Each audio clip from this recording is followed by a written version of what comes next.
সুপ্রিয় শিক্ষার্থীবৃন্দ, কেমন আছো তোমরা? আজ আমি তোমাদের মাঝে হাজির হয়েছি নবম দশম শ্রেণীর গণিত বিষয় নিয়ে। গণিত বিষয়ের যে প্রথম অধ্যায় আছে অনুশীলনী 1, তার 19 নম্বর সমস্যাটা আমরা আজকে সমাধান করব। প্রথমেই দেখো 19 নম্বর সমস্যাটা কি আছে। 4 দশমিক স্থান পর্যন্ত বর্গমূল এবং 3 দশমিক স্থান পর্যন্ত সেগুলোর আসন্ন মান লেখো। এখানে 4টা অঙ্ক আছে, একটা ক 12, খ 0.25, পৌনঃপুনিক আছে 2 এবং 5 এর মধ্যে, গতে 1.34 এর মধ্যে পৌনঃপুনিক আছে, আর ঘতে আছে 5.1302, 3 থেকে 2 পর্যন্ত পৌনঃপুনিকের আওতায় আছে। ঠিক আছে, আমরা প্রথমে ক নাম্বার অঙ্কটা সমাধান করব। ক নাম্বারে কি আছে? 12, তাই না? এই 12-এর আমরা বর্গমূল নির্ণয় করব। তার পূর্বে একটা কথা, আমার যে চ্যানেলটা আছে মহিউদ্দিনস ম্যাথ, এই চ্যানেলটা কিন্তু অবশ্যই তোমরা সাবস্ক্রাইব করে রাখবে এবং পাশের বেল আইকনে ক্লিক করে দেবে। কেন বেল আইকনে ক্লিক করবে? যখনই আমি ভিডিও আপলোড করব যেন তোমরা তার সাথে সাথে নোটিফিকেশনটা পেয়ে যাও এবং এই সলভগুলো দেখতে পারো।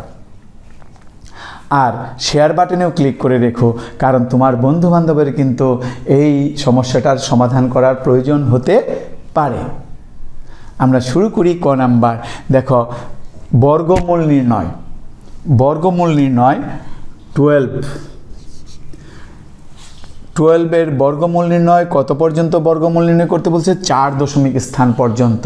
তার মানে দশমিকের পরে 4 ঘর থাকবে। দশমিকের পরে 4 ঘর থাকবে। এখানে কোনো দশমিক নাই, তাহলে আমি দশমিকের পরে 4 ঘর কই পাবো? সেই নিয়মটা কি তোমরা জানো? জানো না। তাহলে পরে কি করবা? তুমি দশমিকের পরে তুমি 4 জোড়া জিরো নিয়ে আসবা। 1 জোড়া, 2 জোড়া, তারপরে 3 জোড়া, এই 4 জোড়া। এই 4 জোড়া দশমিকের পরে জিরো নিয়ে আসবা। এখন আমি এইটাকে বর্গমূল করব। বর্গমূল করার নিয়ম দেখো, খেয়াল করে দেখো। আমি যদি 1 গুণ 1 দেই তাহলে 1 হয়, 2 গুণ 2 4 হয়, 3 গুণ 3 9 হয়, 4 গুণ 4 16 হয়, 5 গুণ 5 ইকুয়াল টু 25 হয়, 6 গুণ 6 36 হয়। এই যে নিয়মটা খেয়াল করে দেখো, যে সংখ্যা সেই সংখ্যা দিয়ে গুণ করলে নতুন একটা সংখ্যা পাওয়া যায়। এই সংখ্যাটা হচ্ছে এই গুণকারী সংখ্যার বর্গ। যেমন এইখানে দেখো, 4কে 4 দ্বারা গুণ করছি 16 হয়েছে। 4 হচ্ছে 16 হচ্ছে 4-এর বর্গ। 16 হচ্ছে 4-এর বর্গ। তাহলে 4 কি? 4 হচ্ছে 16-এর বর্গমূল। 4 হচ্ছে 16-এর বর্গমূল, আর 16 হচ্ছে 4-এর বর্গ। আবার ঠিক সেই রকম দেখো, 5 হচ্ছে 25-এর বর্গমূল, আর 25 হচ্ছে 5-এর বর্গ। ক্লিয়ার হয়েছে? ঠিক সেই রকম 2-র বর্গ হচ্ছে 4, 4-এর বর্গমূল হচ্ছে 2, 3-র বর্গ হচ্ছে 9, 9-এর বর্গমূল হচ্ছে 3। তার মানে যে কোনো একটা রাশিকে ওই রাশি দিয়ে গুণ করলে তার বর্গ পাওয়া যায়। যে কোনো একটা রাশিকে ওই রাশি দিয়ে গুণ করলে তার বর্গ পাওয়া যায়। তাহলে আমি যদি এই বর্গমূল নির্ণয় করি, এই 9-এর বর্গমূল নির্ণয় করতে গেলে 9কে আমাকে এমনভাবে ভাঙাইতে হবে যেন একই সংখ্যা 2 বার গুণ করলে ওই 9 তৈরি হয়। সেটা কোনটা? 3। তাহলে 3 বের করতে হবে। এখন আমার এখানে আছে 12। যখন 12 আছে, খেয়াল করে দেখো, আমি 12কে এমন একটা সংখ্যা দিয়ে ভাগ করব, এমন একটা সংখ্যা দিয়ে ভাগ করব যেন সেইটাকে ওই সংখ্যা দিয়ে গুণ করলে 12-এর চাইতে বেশি না হয়ে যায়। আমি যদি এইখানে 1 দেই তাহলে 1 দিয়ে 1কে গুণ করে এখানে নামাতে হবে। মনে করো আমি এখানে 1 দিলাম, তো এখানে 1 হবে। আমি 2 দিলে পরে কী হবে? 2কে 2 দিয়ে গুণ করলে 4 লিখতে হবে। যদি আমি 3 দেই, 3কে 3 দিয়ে গুণ করলে কত হয়? 9। এই যে দেখো 9, এই 9 এখানে লিখতে হবে। যদি আমি 4 দেই, 4কে 4 দিয়ে গুণ করে 16 হয়, এই 16টা এখানে লিখতে হবে। খেয়াল করেছ? মানে উত্তরে আমি যেটা লিখব তাকে তা দিয়ে গুণ করে এখানে লিখতে হবে। তাহলে আমার এখানে আছে কত? 12। আমি 1 দিতে পারি, 4 দিতে পারি, 9 দিতে পারি, 16 দিতে পারি না। তাহলে 16 কেন দিতে পারি না? 12-এর চাইতে 16টা বেশি হয়ে যায়। এই জন্য আমাকে কি করতে হবে? 9-এর মধ্যে সীমাবদ্ধ থাকতে হবে, কিন্তু 9 4 দেওয়া যাবে না, 1 দেওয়া যাবে না, সর্বোচ্চটা দিতে হবে। আমরা ভাগের সময় কি করি? যতবার বেশি যায় ততটা দিই, তাই না? ঠিক বর্গমূলের ক্ষেত্রেও তাই করতে হবে। আমাদের কি করতে হবে? আমাদের এই 9 দিতে হবে। 9 কি কারণে আসছে? 3 থেকে আসছে। তাহলে আমি এখানে কি করব জানো? আমি এই রেজাল্টে যে 3 লিখবো, এখানে 3 লেখার পরে 3-কে 3 দ্বারা গুণ করে দেবো, যে 3 3-কে 9 হয়, এই 9 এখানে দেব। এরপর আমরা সাধারণত যেভাবে ভাগ করি সেইভাবে এটাকে বিয়োগ করে দেব, বিয়োগ করে কেটে নিয়ে আসবো, আবার করব, কেটে নিয়ে আসবো, আবার করব, ঠিক আছে? এরপর দেখো একটা দশমিক চলে আসছে, তাহলে সেই দশমিকটা আমি এখানে ট্রান্সফার করে এখানে দিয়ে দিলাম। এরপরে আমরা ভাগের সময় কি করি? একটা একটা অঙ্ক কেটে নিয়ে আসি না? বর্গমূলের সময় কিন্তু এক অঙ্ক কাটলে হবে না, আমাদের কি করতে হবে? দেখো এই যে জোড়া বানিয়েছি, কেন? ওই জোড়া ধরে কেটে আনতে হবে। এই প্রথম জোড়াটা আমি এখানে নিয়ে আসলাম, নিয়ে আসার পরে নিয়মটা খেয়াল করো, এই পাশে আমরা একটা দাগ দিয়ে দেবো ভাগের মতো করে। দাগ দেওয়ার পরে এই যে ফলে যে সংখ্যাটা আছে 3 ডবল এখানে এনে নিয়ে আসবো। 3 দুগুণে 6, 6, 3 ডবল এখানে নিয়ে আসলাম। এরপরে আমার এইটার দরকার হবে না আপাতত। আমরা কি করব? আমরা এই 300-র মধ্যে 300-এর মধ্যে কয়বার যায় সেটা আমরা লক্ষ্য করব, কিন্তু কয়বার যাবে সেটা দেওয়ার নিয়মটা খেয়াল করো। আমার তো এখানে 6 আমরা নিয়েছি, তাই না? তাহলে আমাদের কিন্তু এখানে 5 বার দেবো, 5 6 30 লিখবো তা না। আমি যদি এখানে 5 বার দেই, সেই 5 এখানেও দিতে হবে। আমি যদি 4 বার দেই, সেই 4, মনে করেন আমি 7 বার দিলাম, 7 বার দিলে এখানে একটা 7 লিখতে হবে। ওই 7 দিয়ে এখন 67-কে গুণ করে যা হয় সেইটা এখানে নামাইতে হবে। কিন্তু 300-র বেশি হলে তো সেটা হবে না, এই জন্য 7 হবে না। কি হবে? আমি একটু আগে বের করে নেব। কিভাবে বের করবো? দেখো এই 6 এখানে আলাদা লিখে নিলাম, অন্য জায়গায়।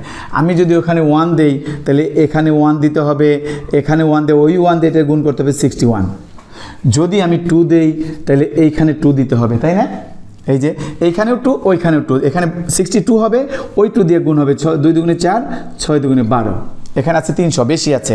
এবার 3 দিয়ে চেষ্টা করব।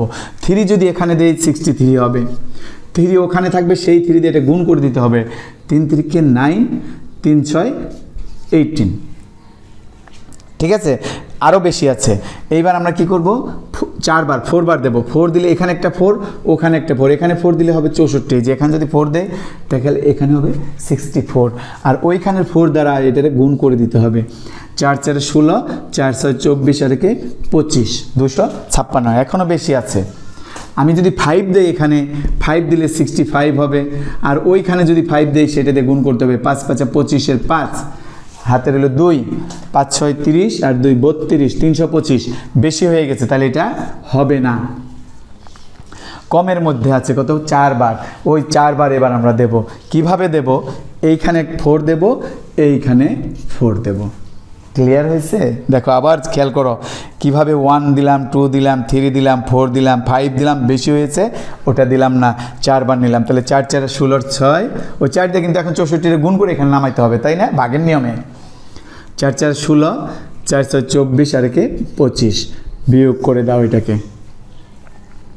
6 আছে 10 মিলবো 4 হলে, হাতে 1, 6 আছে 10 মিলবো 4 হলে, হাতে 1 2 3 3 মিলে গেল, তাহলে 44 রইল, তাই না? এখন আমি এইগুলো আবার মুছে ফেলি। তারপরে কি হবে? এরপরে কাজ কি?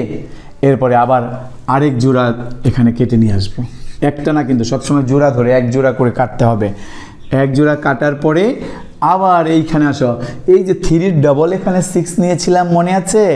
এখন আমরা 34 হয়েছে, দশমিকটা ধরবা না, 34 ধরো। 34-কে ডবল করো, 2 দিয়ে গুণ করে দাও। কত হবে? 4 দুগুণে 8, 3 দুগুণে 6, 68 হলো। এখন এই 68-এর মধ্যে দিতে হবে 4400-র মধ্যে কয়বার যায় সেটা বের করতে হবে। ওই আগের নিয়মে খেয়াল করো। 68 আমি কয়বার দেব? একবার। এইখানে যদি 1 দেই 1 হবে, সেই 1 এখানে দিলে পরে 1 দিয়ে গুণ করলে 681 হইল, কিন্তু আমি অনেক বেশি আছে তাই না, আমি যদি 2 বার দিই এখানে 2 দিতে হবে, এখানে 2 দিতে হবে তাই না, ওখানে 2 আর এখানে 2 দিলে কি হবে 682, তাকে 2 দ্বারা গুণ করে দিতে হবে, গুণ করে যা হয় এখানে নামবে 4, 8 দুগুণে 16, 6 দুগুণে 13, 1364 হলো। এরপরে আসো, আমি যদি 2 বারে তো আরও তো বেশি আছে তাই না, আমি কি করব 68 পরে আমি এখন এখানে 3 বার দেব, 3 দিলাম এখানে, 3 দিলাম এখানে, তাহলে 3 এখানে, 3 এখানে, 3 3 9, 3 8 24, 3 6 18 2 20, আরও বেশি আছে তাই না। তারপরে আমরা কি করব, এখন 4 বার দেব, এখানে 4 ওখানে 4, এখানে 4 ওখানে 4, তাহলে 684 এখানে 4। খেয়াল করো ভালো করে, 4 4 16, 4 8 32, আর 1 33, 4 6 24, 25 26 27, 2736 হয়েছে তাই না। এরপরে অনেক বেশি আছে, তাহলে আমি আবার এগুলো একটু মুছে নেই, মুছে আবার করি তাই না। এখন আমরা 4 বার দেওয়া হয়ে গেছে, এখন আমি 5 বার দেবো, 5 যদি আমি এখানে দেই 5 আমাকে এখানেও দিতে হবে তাই না, তাহলে কি করতে হবে 685, তাকে 5 দ্বারা গুণ করতে হবে, 5 5 25, হাতে 2, 5 8 40, আর 2 42, হাতে 4, 5 6 30, আর 4 34, এখনও বেশি আছে, আমি 6 বার দেবো। এবার 6 বার দিলে কী হবে, ওইখানে 6 এইখানে 6, তাহলে এই 6 আর ওই 6 দিয়ে এখানে গুণ, 6 6 36 6, হাতের হলো 3, 6 8 48, আর 3 51, 1, হাতের হলো 5, 6 6 36, আর 5 41, দেখো 6 6 36 হাতে 3 রয়েছে, 6 8 48, আর 3 51, হাতে 5 রয়েছে, 6 6 36, আর 5 41, এরপরেও বেশি আছে। আমি এবার 7 বার দিয়ে দেখব, 6 8 তো এখানে আছেই, ওখানেও 7 এখানেও 7, তাহলে এখানকার 7 এখানকার 7, 7 7 49, 9, হাতে রইল 4, 7 8 56, 57 58 60, 0, হাতে 6, 6 7 42, আর 6 48, দেখো বেশি হয়ে গেছে এখন তাই না। তাইলে আমার এই 7 বার যাবে না, এখানে 4400 আছে, এখানে 4800 হয়ে গেছে, আমার কয়বার যাবে 6 বার যাবে। খেয়াল করে দেখো 6 বার কিন্তু এই যে 4116 হয়েছে তাই না, তাইলে এটা মুছে নেই, আমরা 6 বার দেব, 6 বার এখানেও দেব, 6 বার এখানেও দেব। আমার মনে হয় তোমাদের একটু মাথায় ধরেছে কি করতে হয় তাই না। তাহলে 6 বার দিলে কি হবে, 6 6 36 নামলো 6, হাতের হলো 3, 6 8 48, ওই 6 দিয়ে এটা গুণ করে দিচ্ছি, 6 8 48 50 51, হাতের হলো 5, 6 6 36, আর 5 41, আবার এটা বিয়োগ করে দাও, বিয়োগ করলে কি হয় 6 আছে 10 মিলবো 4 হলে, হাতের হলো 1, 2 আছে 10 মিলবো 8 হলে, হাতের হলো 1 2, 2 আছে 4 মিলবে 2 হলে, তাহলে 284 আমাদের রয়ে গেল এখানে বিয়োগ করে। এরপরের কি কাজ হবে খেয়াল করো, ওই যে প্রথম থেকে করলাম দশমিকটা ধরবা না, এই 3টা মিলে কি হয় 346 হয় তাই না। 346কে তুমি ডবল করে দাও, ডবল করে এখানে বসিয়ে দাও, সব সময় এটা ডবল করতে হবে। তাহলে 2 দিয়ে যদি গুণ করি 6 দুগুণে 12 নামলো 2, 6 দুগুণে 12 নামলো 2, হাতে 1, 4 দুগুণে 8, আর 1 9, হাতে কিছু নাই, 3 দুগুণে 6, 6 9 2 হলো। এরপরে তুমি আরেক জোড়া শূন্য এখানে কেটে নিয়ে আসো, এইবার দেখো কয়বার যায়। তোমাদের একটু ধারণা হয়েছে 1 দিলে পরে এখানে 1 দিতে হবে, ওখানে 1 দিতে হবে, তাহলে 1 দিলে পরে কি হয় 6921 হয়, যেরকম হয় 6921, তাকে যদি 1 দিয়ে গুণ করি এইটাই হবে, তাহলে তো 28000 আছে, তাহলে একটু বেশি দিয়ে দেখি, ওইখানে 2 দেই এখানে 2 দেই, 2 2, তাহলে কি হয় 2 দুগুণে 4, 2 দুগুণে 4, 9 দুগুণে 18, 6 দুগুণে 12, 13, 13844, আচ্ছা 28000, তাহলে আমি 3 বার দিয়ে দেখব, 6 9 2, এখানে 3 এখানে 3, এই 3 আর ওই 3 দুইটাই দিয়েছি তাই না। তাহলে 3 3 9, 3 দুগুণে 6, 3 নং 27, 7 হাতে 2, 3 6 18, আর 2 20, 20769, আরও বেশি আছে 28000 আছে। তাহলে এখন আমি কি করব, এখানে 4 বার দিয়ে দেখব তাই না। এখন 4 বার দিলে ওইখানে 4 হবে, এইখানে 4 হবে তাই না, এই 4 দিলাম এই 4 দিলাম, আচ্ছা গুণ করে দাও, 4 4 16 6 হাতে 1, 4 2 8 আর 1 9, হাতে কিছু রইল না। 4 9 36 6 হাতে 3, 4 6 24 25 26 27, 27,696, 4 বারই যাবে কারণ এখানে 28,000 আছে, বেশি নেই, তাই না? একবার দিলে 6,000 হয়ে যায়, তাহলে একবার বেশি দিলে আবার 6,000 বেড়ে যাবে, তাহলে আমরা 4 বারই যাবে। আমরা এখানে একটা 4 দেব, এখানে একটা 4 দেব। এখন কি করব, ওই 4 দিয়ে এইটাকে গুণ করব, এখানে নামিয়ে দেব। ক্লিয়ার হয়েছে তো? তাহলে 4 4 16 নামলো 6, 4 2 8 আর 1 9, 4 9 36 নামলো 6 হাতে 3, 4 6 24 আর 3 27। এখন এটাকে বিয়োগ করে দাও। 6 আছে 10 মিলব 4 হলে, 10 আছে 10 মিলব 0 হলে, হাতে 1 7, 7 আছে 14 মিলব 7 হলে, হাতে 1 8, 8 8 মিলে গেল 0, 2 2 মিলে, তাহলে 704 এখানে রয়ে গেল, তাই না? তাহলে আমাদের রইল কত? 704। এরপরের কাজ আবার এখানে কি করব, এই যে দশমিক বাদ দিল 3464, এটাকে ডবল করব। ডবল করলে কি হয় দেখো, 4 2 8 হাতে কিচ্ছু নাই, 6 2 12 হাতে 1, 4 2 8 আর 1 9 হাতে কিছু নাই, 3 2 6। এরপরে তুমি আরেক জোড়া শূন্য এখানে কেটে নিয়ে আসো। তো কি হলো, 70,400 কয়বার যায়? প্রথমে আমি একবার দিয়ে দেখি। একবার যদি এখানে দেই, দেখো 69,281, 69,281, এখানে 70,400, একবারই যাবে। তাহলে আর চেষ্টা করার দরকার নেই, একবার দিলে 1 দিয়ে এটার গুণ করে নামিয়ে দাও। 6 9 2 8 1, এটাই হবে। তাহলে বিয়োগ করো, 9 হাতে 1, 9 আছে 10 মিলব 1 হলে, হাতে 1, 3 আছে 4 মিলব 1 হলে, হাতে কিছু নাই, 9 আছে 10 মিলব 1 হলে, বাস এইটুকু হলো। এরপরে আমরা আরও এইভাবে জোড়ায় জোড়ায় জোড়ায় জোড়ায় এখানে আনতে পারি, কিন্তু আনার দরকার নাই। কারণ কি, প্রশ্নে বলছে কি 4 দশমিক স্থান পর্যন্ত বর্গমূল নির্ণয় করতে বলছে। আমাদের 4 দশমিক স্থান পর্যন্ত হয়েছে না? এইটা হলো 4 দশমিক স্থান পর্যন্ত। এরপরে বলছে 3 দশমিক স্থান পর্যন্ত, সেগুলোর আসন্ন মান। তো 4-এর ভিতরে 3 আছে, তাহলে এটা আর ওদিকে করতে হবে না। তাহলে আমরা লিখব কি, সুতরাং 4 দশমিক স্থান পর্যন্ত বর্গমূল সমান 3.4641, ঠিক আছে? এবং 3 দশমিক